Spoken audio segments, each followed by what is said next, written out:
My name is Peter Joseph. I live in Brooklyn, New York. I'm 31 years old. I am an independent filmmaker and I suppose the de facto founder of an organization called the Zeitgeist Movement.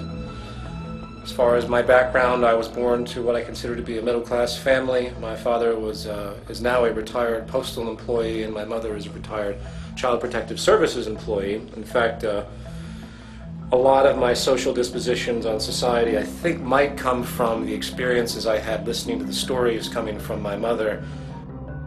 I started getting interested in music, I think, at about 8 or 9. I seemed to fall into a love of percussion and drums and rhythm. I was very lucky to be accepted to a school in North Carolina, an art school and a university, which allowed me to grow up in a very different upbringing than I think most people grow up into in a rural town in a place in the South, such as North Carolina. And I was exposed to a lot of different cultures, a lot of different interests, a lot of things that you wouldn't find in a typical high school, say, in the South. I was exposed to a large variety of people, and artistic and creative people specifically, which I think imprinted on me, so to speak, and I continue those trends today. People say to me, well, you work with this social organization, but yet you're just a musician, just a musician. There's the credentialism tendency that comes up a lot with anyone that talks about the issues that we talk about in the movement or that have been talked about in the films. And we can talk about that a little bit later as well. But what I'd like to say is that I look at music now as a form of meditation. It's something as an outlet. It maintains my balance. So I continue to practice in a very personal sense. It's not that I go out and perform that much anymore. I don't have time to anymore.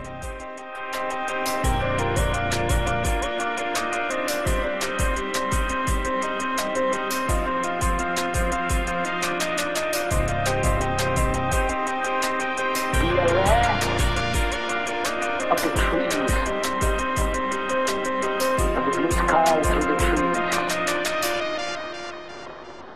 of those hills. After my second year of college, I dropped out, realizing that the debt that I was accruing was absolutely not worth it. Even then, I knew there was something wrong with going to school, getting a ridiculous amount of debt, $80,000 to $100,000, and then being thrown into the workforce, automatically in a position of indentured servitude, if you will, automatically having to give yourself to the system because you're already in so much debt. Once music became difficult for me to pursue as a career choice, I started to get into video and editing, and I got a job in New York and many jobs in New York doing various freelance video editing, shooting, whatever related to video work, film work. To go into this question of bringing about a total revolution in what is, one must have an extraordinary sense of awareness. To be aware what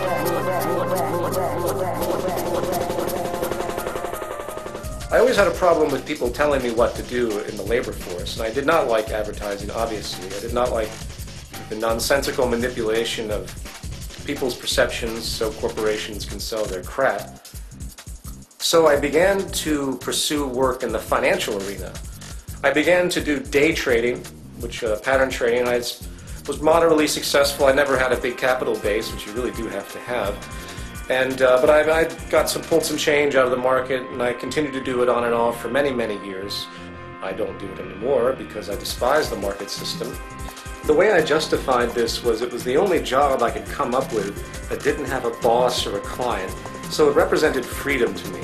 Granted, trading the stock market has absolutely no social relevance. It contributes nothing to society. You could blow up Wall Street tomorrow and it wouldn't make a damn difference to anything in regard to the natural order of affairs on this planet. So at that stage in my life, I just wanted a way out. I wanted to not have to deal with being a slave to the corporate system anymore.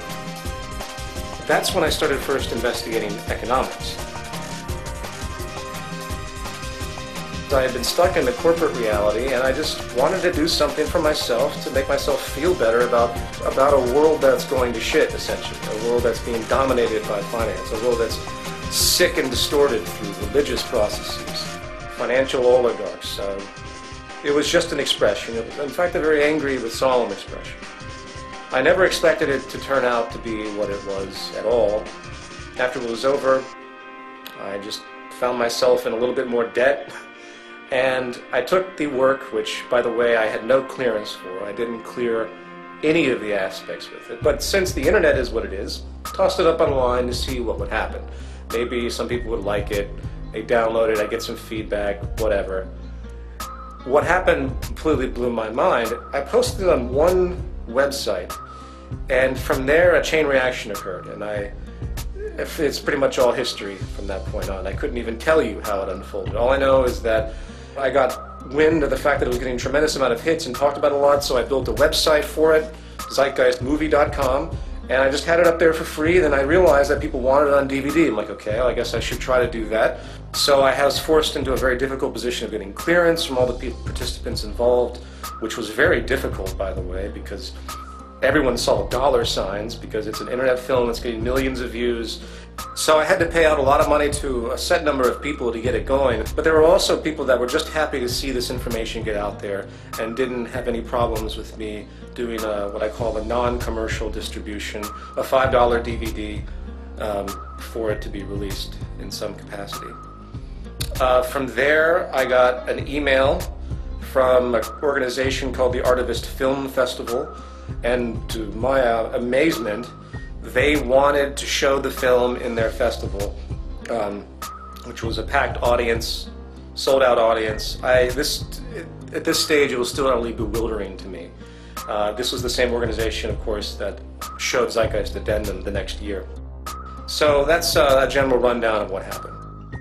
I could have just made Zeitgeist Addendum like other socially conscious filmmakers do, in the sense that I could have just said, oh, well, here's a bunch of stuff, here's a bunch of problems, hey, here's some possible solutions, take what you will with it, and just roll with it and see what happens. I really was on the fence about putting, at the very end, join the movement, www.thezeitgeistmovement.com. Join the movement, www.thezeitgeistmovement.com. I knew that the moment that it became something more than just a film phenomenon, that my life would likely change dramatically, which it has. Zeitgeist Addendum was sparked out of people emailing me saying, well, what do we do about all of these cultural problems? What do we do about a corrupt banking system? What do we do about people that are locked into establishment social programs, if you will? I consider the trains of thought and mind to be a program. I consider society itself to be a program that's running. And the programming locks people into a specific frame of reference. How do we deal with these issues? How do we do? What do we do? And Zeitgeist Addendum was an attempt at answering that question. After Zeitgeist 1 was released, it got into the hands of Jacques and Roxanne, and after reading Jacques' book, which they sent me, I realized that this was really important information. I realized that even I was backwards on a lot of issues that needed to be corrected, and in order to get society in line, we have to think about the fundamental problems. This was something that I was attempting to do in part. I had a notion of, but it wasn't until I met Jacques Fresco that the lens became focused. It was like all these things that I sort of had an inkling of. Jacques' experience, life experience, what he had talked about for song, just focused me in the right direction as far as I'm concerned. So I made a whole section with him in Zeitgeist Addendum, and that's how it took off.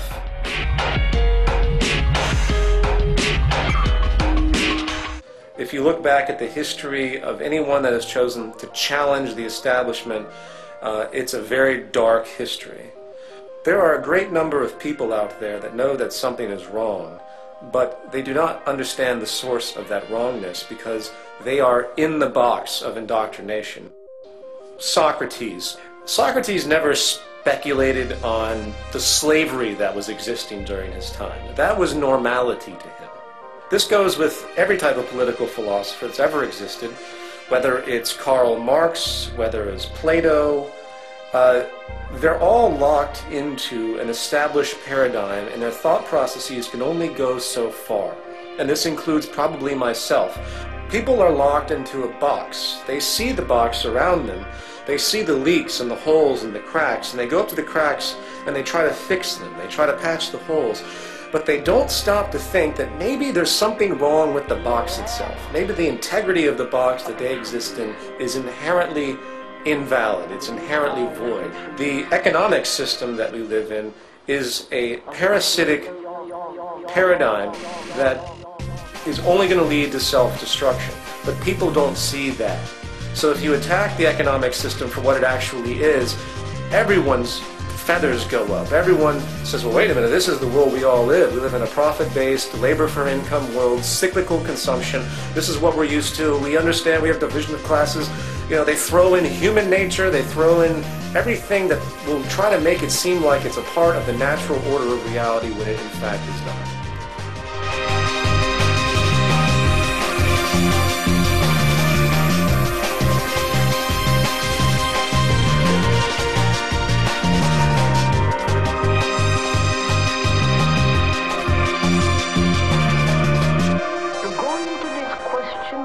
Bringing about a total revolution in what is, one must have an extraordinary sense of awareness. You want to be aware what it means. If I was to summarize the attacks that typically happen towards myself and the people I work with, the first one would be credentialism. Credentialism is an annotation for the priesthood of those in the know. Now, bear in mind, this is a gradient of relevance. Obviously, I'm not going to go to a doctor, if I can help it, that has absolutely no credentials in the surgery that I might need performed. They require instruction and experience to do so. But when it comes to the other side of the spectrum, when it comes to the simple analysis of information, when it comes to the analysis of history, when it comes to economics, because it is a contrived system, has no basis in anything else in general operation, it's not based on laws of physics, it's not based on any aspect of scientific law that has any relationship to planetary operation, then suddenly it becomes very relevant to speculate as to what these things actually mean to society. It's a double-edged sword when you get a master's, bachelor's, PhD in a particular medium, because think about what you're actually doing. You're going through a curriculum that's been completely established for you by the institutions that have existed prior. When it comes to social things, and a great deal of subjective variance, you lose objectivity in that sense, because you're literally indoctrinated into the beliefs that are presented. To get a degree in economics, which is probably the most wasteful thing you could possibly do, is to be completely indoctrinated into the idea that what you're studying is actually a science and actually has some type of relevance to anything. So when I get emails from PhDs in economics that try to debunk the aspects that we talk about, it becomes quite clear to me that the reason they have such an objection is really an emotional one. It isn't an objective aspect. They have culminated an identity to themselves because of their belief system, and for me to take that away from them, to debunk their ideas about economics, is to take away their identity. It's easy to point out that some of the greatest minds that have contributed some of the most powerful inventions to our world have come from non-establishment institutions, have worked on their own, they've done their own study, they've guided their own direction of information. They didn't just sit in a classroom and take in the rote information, do the step-by-step processes as oriented by the establishment, and then grab their diploma and degree, and hey, now I'm an expert in a given field. The most tremendous minds, the most tremendous contributions comes from those that are outside of the box.